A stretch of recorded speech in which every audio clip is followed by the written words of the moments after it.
नमस्कार दर्शक महानुभावहरू, यहाँलाई स्वागत छ कार्यक्रम मार्केट प्लसमा।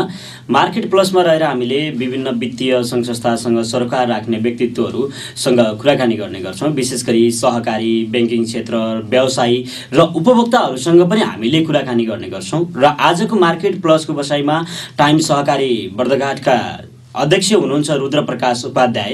उहाँसँग रहेर अहिले टाइम सहकारीको अवस्था कस्तो छ, कसरी सञ्चालन भइरहेको छ र सदस्यहरूलाई प्रमोट गर्ने गरी के कस्ता कार्यक्रमहरू अगाडि सारेको छ, यही विषयमा रहेर हामीले कुराकानी गर्नेछौँ। अब भने लागौँ कुराकानीतर्फ। रुद्रजी, तपाईँलाई स्वागत छ। धन्यवाद। अनि आरामै हुनुहुन्छ? हजुर, ठिक छ। अनि कस्तो चल्दैछ सहकारी? सहकारी समग्रमा अब धेरै चुनौतीहरू छन्। चुनौतीको बिचमा पनि सन्तोषजनक तरिकाले नै अगाडि बढिरहेको छ। तर सुरु गर्दा जे अलि अपेक्षा गरिएको थियो त्यही रूपमा त्यही रफ्तार चाहिँ अलि छैन। त्यो पुरै सन्तोष हुने अवस्था छैन। खास गाह्रो चाहिँ के हुँदो रहेछ? पहिला सहज रूपमा हेर्दाखेरि सहकारी खोलेर अगाडि बढ्न सजिलो जस्तो लाग्ने र सञ्चालन गरिसकेपछि विशेष गरी कस्ता कस्ता खालका समस्याहरू आउँदो रहेछन्? खास गरी सहकारीमा अब एउटा त नीतिगत हिसाबले सहकारीको राज्यले ठोस नगरिसकेको अवस्था धेरै हदसम्म कमजोरीहरू छन् सरकारको नीतिगत तहमा।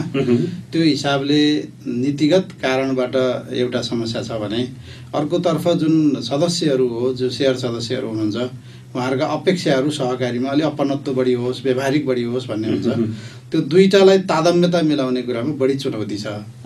जो जति अपेक्षा गरेको त्यति चाहिँ अलि नीतिगत रूपमा बाँधिँदाखेरि उपभोक्ता अथवा त्यहाँका सेयर सदस्यहरूले त्यो फाइदा लिन नपाउने र अपेक्षा चाहिँ रहिरहने हुँदाखेरि अलिकति अप्ठ्यारो परिस्थिति भयो। फेरि सदस्यहरू त विशेष गरी ऋण खानालाई मात्रै लक्षित गरेर चाहिँ सहकारीमा सदस्यता लिने परम्परा छ। अब तपाईँहरूको सन्दर्भमा कस्तो छ? सदस्यहरू कतिको जिम्मेवार हुन्छन् संस्थाप्रति? एकदम राम्रो सान्दर्भिक प्रश्न उठाउनु हो। वास्तवमा हाम्रो यहाँको जो एउटा हाम्रो लिभिङ स्ट्यान्डर्ड छ, हाम्रो जुन आय स्रोतको अवस्था छ, त्यो अवस्था र हाम्रा आवश्यकताहरू, सदस्यहरूको आवश्यकताहरूको बिचमा पनि समस्या छ। त्यसले गर्दा उसले अरू छिमेकीहरू, अरू मान्छेहरूको तुलनामा आफू जान खोज्छ र आवश्यकताहरू असीमित छन्। त्यो आवश्यकता पूर्ति गर्नलाई उसले कहीँ न कहीँ त्यो खालको मिलाउनु पर्ने हुन्छ र त्यो उसले सबभन्दा सजिलो माध्यम त्यो सहकारीलाई मान्छ।